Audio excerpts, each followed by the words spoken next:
जोहार। मैं रानी राज स्वतंत्रता दिवस पर आप सभी को धूमकुड़िया टीम की ओर से हार्दिक बधाई देती हूँ। आज 15 अगस्त में भारत के आज़ादी के 73 वर्ष पूरे हो चुके हैं। भारत के आज़ादी के संग्राम में आदिवासियों के योगदान को भुलाया नहीं जा सकता। आज़ादी के प्रथम स्वतंत्रता संग्राम कहे जाने वाले 1857 के आज़ादी के संग्राम में भी आदिवासी क्षेत्र में आदिवासियों के साथ गैर आदिवासियों ने भी स्वतंत्रता संग्राम में आज़ादी के लिए जान लगा दिए थे। आज हम उन्हीं आदिवासी क्षेत्रों में लड़ी गई आज़ादी की लड़ाई के बारे में बात करेंगे। इस लेख को भारत के मुक्ति संग्राम किताब से लिया गया है, जिसके लेखक अयोध्या सिंह हैं। इस लेख में झारखंड, बंगाल, गोदावरी क्षेत्र और आसाम क्षेत्र की चर्चा है। तो आइए शुरू करते हैं। आदिवासी क्षेत्रों में 1857 की आज़ादी की लड़ाई। आदिवासी अंचल का मोर्चा। सिंहभूम और मानभूम का आदिवासियों का अंचल 1857 राष्ट्रीय महाविद्रोह में पीछे न था। जब महाविद्रोह आरंभ हुआ उस वक्त चाईबासा में रामगढ़ बटालियन की एक सेना थी। 30 जुलाई को हजारीबाग में देसी पलटनों ने विद्रोह किया। रामगढ़ बटालियन की सेना उसे दबाने के लिए भेजी गई, लेकिन उसने खुद ही विद्रोह कर दिया। वह वापस रांची आ गया और यहाँ की अन्य देसी पलटनों ने उसका साथ दिया। ज्यों ही इस विद्रोह का समाचार चाईबासा पहुँचा, वहाँ का अधिकारी प्रधान सहायक कमिश्नर अपनी जान लेकर भागा। उसने जाकर सरायकेला के राजा चक्रधारी सिंह की शरण ली। राजा ने उसे अपने आदमियों के पहरे में रानीगंज पहुंचा दिया। जाते समय अंग्रेज अधिकारी जिले की व्यवस्था का सारा भार चक्रधारी सिंह पर दे गया। वफादार कुत्ते की तरह इस सामंत ने चाईबासा की रक्षा की व्यवस्था की और ब्रिटिश सरकार की मदद के लिए दूसरे सामंतों से सेना मांग भेजी। पोराहाट के राजा ने कोई भी मदद भेजने से इनकार कर दिया। दूसरे सामंतों की जो सेनाएं आईं, उनमें मतभेद देखा गया। इसीलिए चाईबासा की रामगढ़ बटालियन की सेना के खिलाफ कोई भी कार्रवाई करने का साहस उन्हें नहीं हुआ। रांची के विद्रोहियों का दूत चाईबासा आया, वापस रांची गया और फिर चाईबासा आया। ऐसा करने में कुछ वक्त लगा।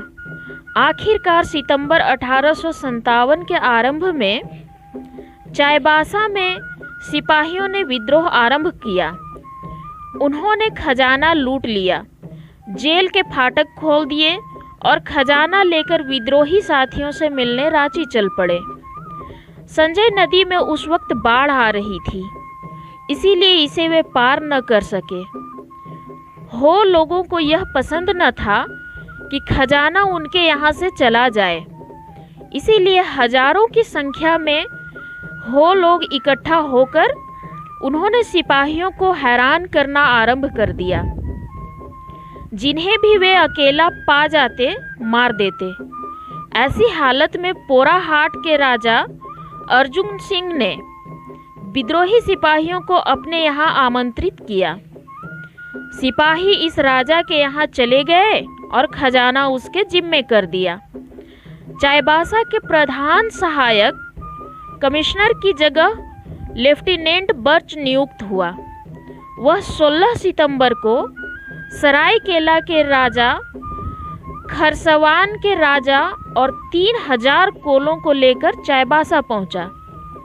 उस पर अधिकार कर उसने पोराहाट के राजा के पास हुक्म भेजा कि जल्द आकर आत्मसमर्पण करो। सरकारी खजाने और विद्रोही सिपाहियों को हमारे साथ सौंप दो। टाल मटोल करने के बाद वह राजा रांची गया और सारा खजाना 100 विद्रोही सिपाहियों को कमिश्नर कर्नल डाल्टन के हाथों सौंप दिया। पर अंग्रेज इतने से ही खुश न हुए।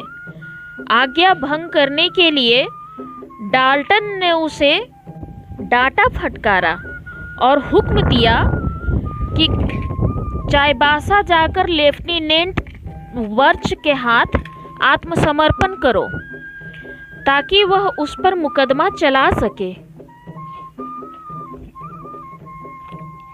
इस मुकदमे का परिणाम बहुत कुछ जाना बूझा था, इसीलिए राजा लेफ्टिनेंट बर्च के पास न गया। इस राजा का दीवान जग्गू था। ब्रिटिश विरोधी कामों के लिए अंग्रेजों ने उसकी गिरफ्तारी के लिए इनाम की घोषणा कर रखी थी।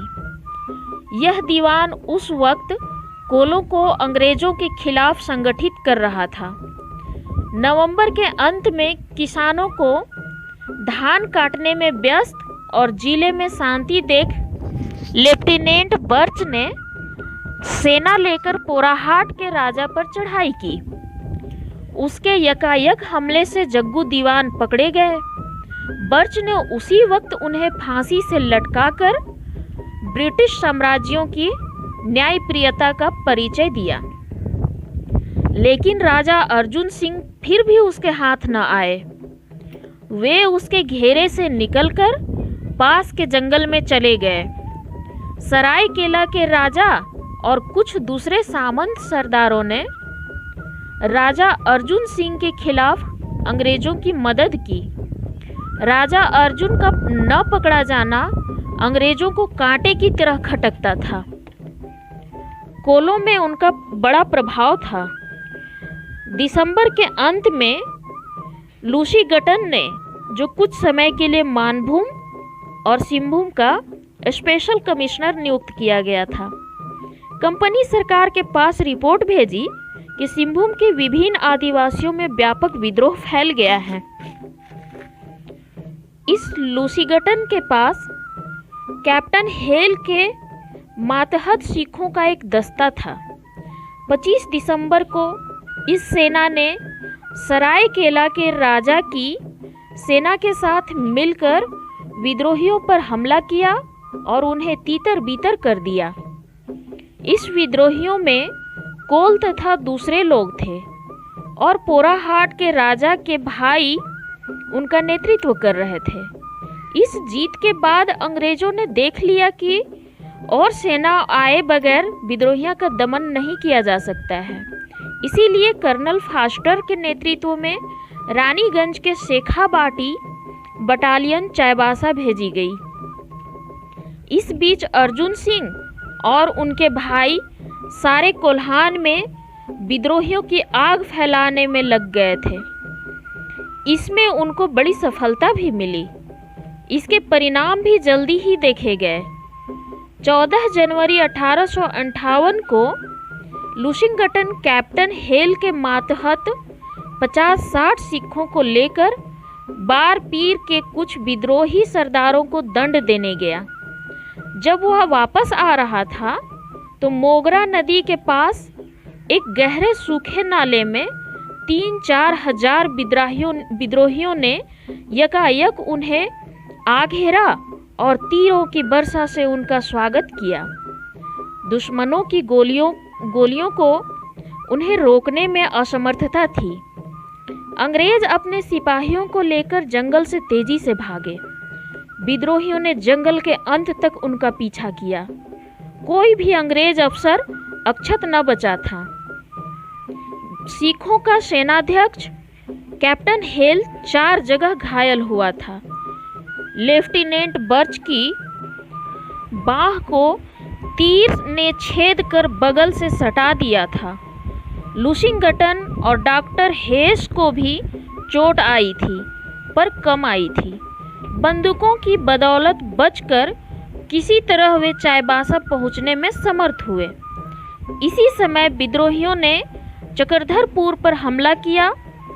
यह पोराहाट में राजा का निवास स्थान था, किंतु इस पर उस वक्त सरायकेला के राजा ने कब्जा कर रखा था।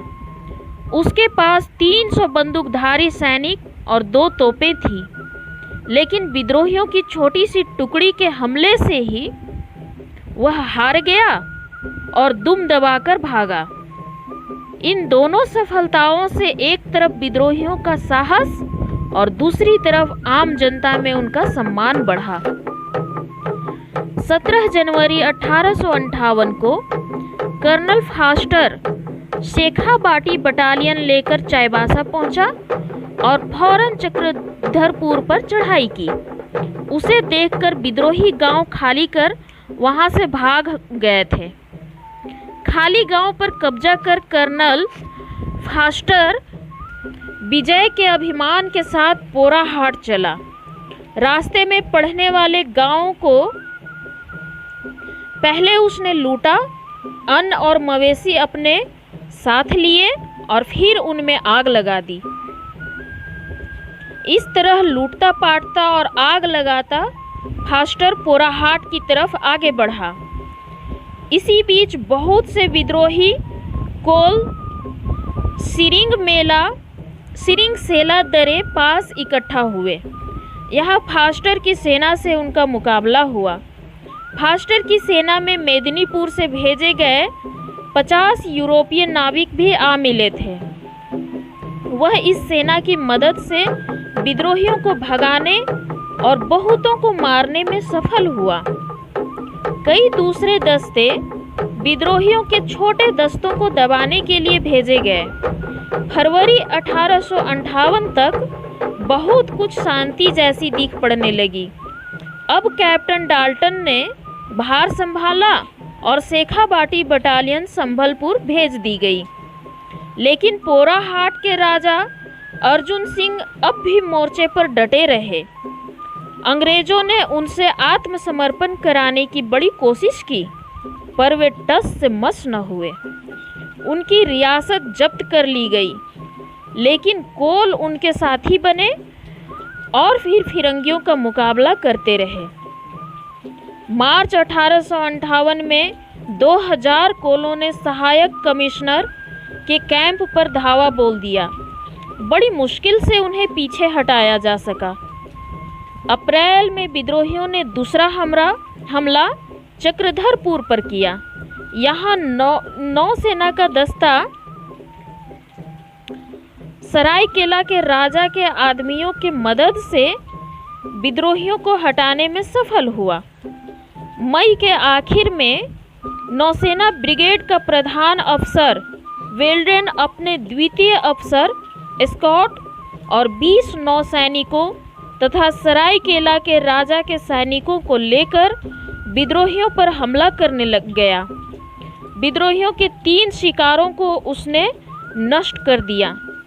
यहाँ उसका मुकाबला किसी ने नहीं किया। क्रमशः उसे घने जंगल में चट्टानों से घिरी घाटी में खींच ले गया। ज्यों ही वेल्डेन विजय गर्व से अपनी टुकड़ी के साथ वहां पहुंचा, विद्रोहियों ने चारों तरफ से दुश्मनों पर तीरों और गोलियों की बौछार शुरू कर दी। वेल्डेन को अपनी टुकड़ी के साथ पीछे भागना पड़ा और खुले मैदान में जाकर दम लेना पड़ा।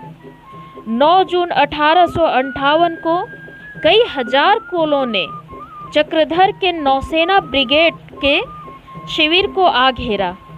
असिस्टेंट कमिश्नर मानकिड, जो चाईबासा से लौट रहा था, बड़ी मुश्किल से इस शिविर में घुस सका। 10 और 11 जून को फिर कोलों ने वेल्डेन के शिविर पर हमला किया। वेल्डेन में यह ताकत न थी कि वह विद्रोहियों को हटा सके। 12 जून को जब लेफ्टिनेंट रिब्ज मदद के लिए कुमुक लेकर आया, तब विद्रोही वहां से चले गए।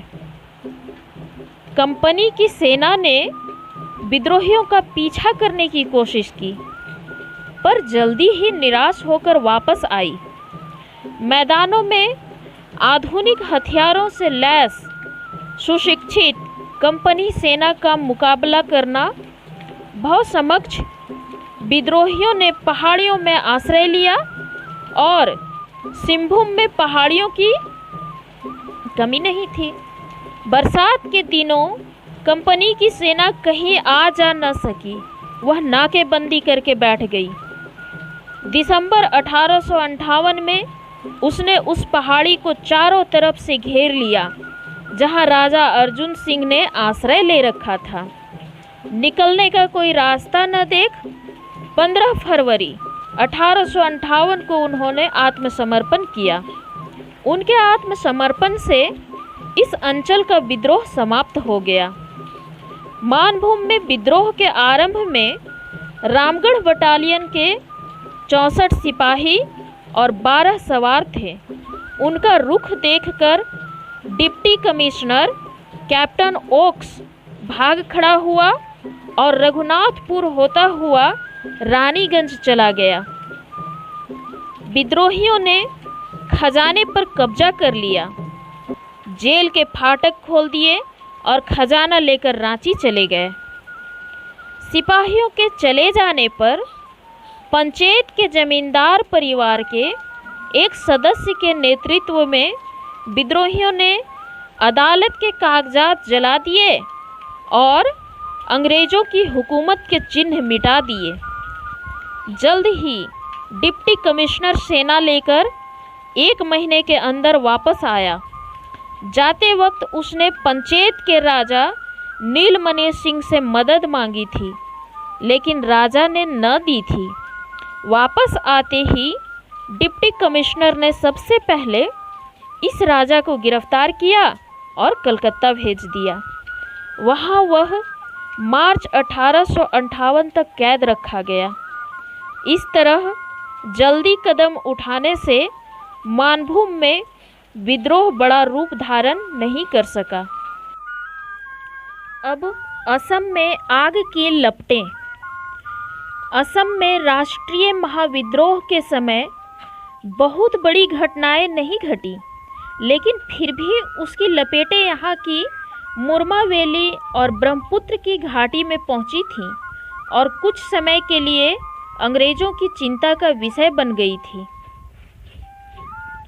ब्रिटिश सत्ता के दिल्ली और लखनऊ में पतन की खबरें जब असम पहुंची तो खासिया सरदारों के अंदर बड़ी हलचल देखी गई। जयंतिया के भूतपूर्व राजा ने अपना खोया राज्य फिर से दखल करने की योजनाएं बनाई और खासिया सरदारों के साथ गुप्त वार्तालाप आरंभ किया। उस वक्त रेवेन्यू बोर्ड के सदस्य मिस्टर एलेन को lieutenant governor sir Frederick Halliday ने सिलहट और काछाड़ समेत पूर्वी सीमा की व्यवस्था का अस्थायी भार दिया था। उसने सोचा कि अगर इस राजा को गिरफ्तार कर लिया जाता है तो अशांति जल्दी फैल सकती है, इसीलिए सांप मर जाए और लाठी भी न टूटे का रास्ता अपनाया। उसे सिलहट शहर में आकर रहने का हुक्म दिया ताकि वह अंग्रेज अधिकारियों की नज़र के सामने रहे। नवंबर 1857 में चटगांव में 34वीं देशी पलटन की 3 कंपनियों ने विद्रोह किया। अपनी बैरकों में आग लगाकर, जेल के फाटक तोड़कर और खजाने को साथ लेकर वे कोमिल्ला की तरफ बढ़ पड़े। इसके बाद त्रिपुरा के पहाड़ी जंगलों से होते हुए सिलहट जिले के दक्षिण पूर्व में आ पहुंचे। उनका इरादा काछाड़ होकर मणिपुर पहुंचने का था। उनकी गतिविधि का समाचार पाते ही एलेन ने उनका रास्ता रोकने का फैसला किया। उसके हुक्म से मेजर बिंग, जो सिलहट लाइट इन्फेंट्री का सेनाध्यक्ष था, 160 आदमियों को लेकर उनका मुकाबला करने चला। अपने सिपाहियों को दौड़ाता हुआ लगभग 80 मील की दूरी 36 घंटे में तय कर वह प्रतापगढ़ पहुंचा। वहां पहुंचने पर उसने सुना कि विद्रोही 28 मील दूर लाटू से होकर जाने वाले हैं। रात भर चलकर वह सवेरे लाटू पहुंचा। थोड़ी देर बाद ही विद्रोही भी जिनकी संख्या लगभग 100 थी, वहां आ पहुंचे। बिंग की सेना में आधे हिंदुस्तानी सिपाही थे। विद्रोहियों ने उनसे अंग्रेज़ों का साथ छोड़ देने की अपील की। लगता है कि यह अपील करने का उन्हें काफ़ी अवसर नहीं मिला। बिंग ने उन पर धावा बोल दिया। 26 विद्रोही मारे गए, लेकिन उन्होंने मेजर बिंग को भी समाप्त कर दिया। बिंग की जगह संभालने वाले अंग्रेज ने जंगल में विद्रोहियों का पीछा करना उचित नहीं समझा। विद्रोही काछाड़ की तरफ बढ़ चले, लेकिन ज्यों ही वे काछाड़ जिले में घुसे, लेफ्टिनेंट रास के मातहत सिलहट लाइट इन्फेंट्री की दूसरी टुकड़ी उन पर टूट पड़ी। इस हमले का भी मुकाबला कर और कुछ साथियों को खोकर विद्रोही मणिपुर की तरफ बढ़ते गए। यहाँ मणिपुर के कुछ राजकुमार अपने कुछ अनुयायियों के साथ विद्रोहियों में शामिल हो गए। उनको समाप्त करने के लिए अंग्रेज अपनी सेना को पर्याप्त न समझते थे। इसीलिए नियमित सेना के इस्तेमाल के साथ साथ उन्होंने विद्रोहियों की हत्या के लिए कुकी स्काउट नियुक्त किए और एक एक विद्रोही की हत्या के लिए उन्हें पुरस्कार दिए। इस तरह चटगांव से विद्रोह कर जितने सिपाही चले थे, उनमें से प्रायः सभी मारे गए या पकड़े गए। सिर्फ 3-4 सिपाही बचकर निकल गए थे।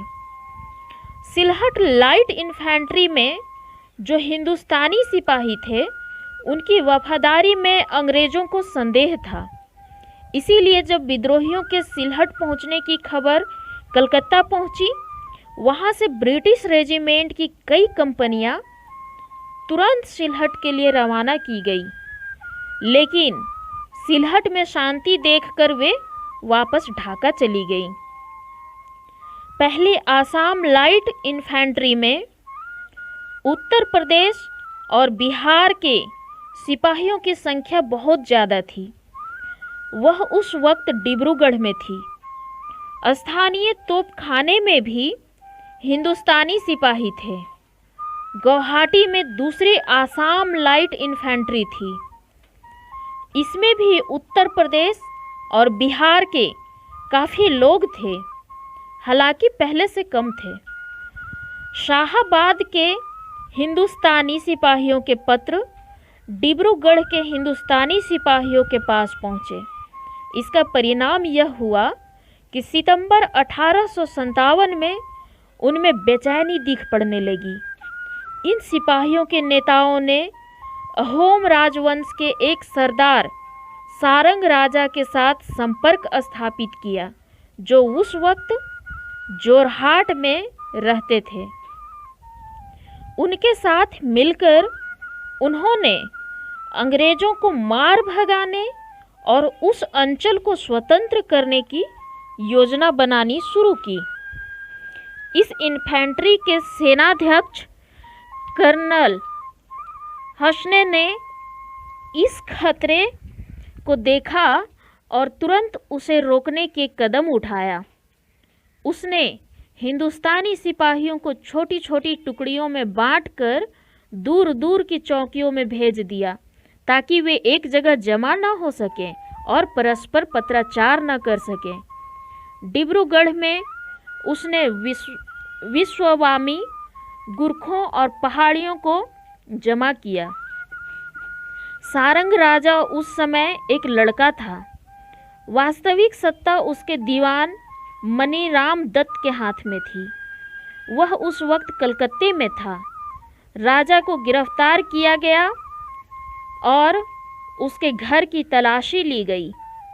उसके घर में मनीराम के पत्र पाए गए, जो अंग्रेजों के खिलाफ विद्रोह की बातों से भरे थे। मनीराम को तुरंत कलकत्ते में गिरफ्तार कर लिया गया। कुछ सप्ताह कलकत्ते में नज़रबंद रखने के बाद उन्हें असम भेज दिया गया। वहाँ उन पर मामला चलाया गया, ब्रिटिश राज्य का विद्रोही करार दिया गया और मृत्यु दंड दे दिया गया। अंग्रेज हुकूमत उल्टने की योजना बनाने वाले 4 अन्य नेताओं पर भी मुकदमा चला। एक को फांसी और बाकी 3 को लंबे काले पानी की सजा दी गई। जब इस योजना का समाचार कलकत्ता पहुंची तो नौसेना की 3 कंपनियां एक एक कर फौरन गुवाहाटी के लिए रवाना की गई। इन कार्रवाइयों ने विद्रोहियों को आरंभ होने के पहले ही खत्म कर दिया। अब गोदावरी जिले का विद्रोह। 1857 के महान राष्ट्रीय विद्रोह की लपटों से दक्षिण भारत अछूता न था। इसका उदाहरण उस वक्त की मद्रास प्रेसिडेंसी के और आजकल के आंध्र के गोदावरी जिले के सुब्बा रेड्डी का विद्रोह था। अंग्रेज शासकों ने इस विद्रोह के बारे में लिखा है कि इसका केंद्र यर्नागुडेम के उत्तर की पहाड़ियाँ थी। उनके अनुसार इसकी उत्पत्ति एक नारी को लेकर पहाड़ी सरदारों के बीच झगड़े के कारण हुई। इस घटना से नेता सुब्बा रेड्डी ने बड़ी चतुराई से सारे आपसी झगड़े को अंग्रेजों के खिलाफ मोड़ दिया। उन्होंने प्रचार किया कि नाना साहब अपनी विजयी सेना को लेकर आगे बढ़ रहे हैं और जो भी अंग्रेजों के खिलाफ सबसे ज़्यादा युद्ध करेगा उसे सबसे ज़्यादा पुरस्कार दिया जाएगा। उन्होंने कोयों की बड़ी भारी सेना इकट्ठी की और बुतायागुडेम के मजिस्ट्रेट को मार डाला। अंग्रेज शासकों का कहना है कि इस मजिस्ट्रेट ने एक धनी बेवा को अपनी बीवी बनाकर रखा था, लेकिन सुब्बा रेड्डी उसकी शादी अपने बेटे से करना चाहते थे। सुब्बा रेड्डी ने कई गांव लूट लिए। प्रधान सहायक मजिस्ट्रेट 60-70 आदमी लेकर मुकाबला करने आया तो सुब्बा रेड्डी ने उन्हें मार भगाया। सफर मैना और सुरंगबाजों की 2 कंपनियां यर्नागुडेम भेजी गईं। उन्होंने विद्रोहियों पर चढ़ाई की। पोलावरम तालुके के जिलगुमिल्ली में विद्रोहियों ने उनका मुकाबला किया। पराजित होकर विद्रोही जंगल में शरण लेकर लड़ते रहे, लेकिन अंत में 7 विद्रोही नेताओं के साथ सुब्बा रेड्डी पकड़े गए। अंग्रेजों ने इन सब को फांसी दे दी। धन्यवाद।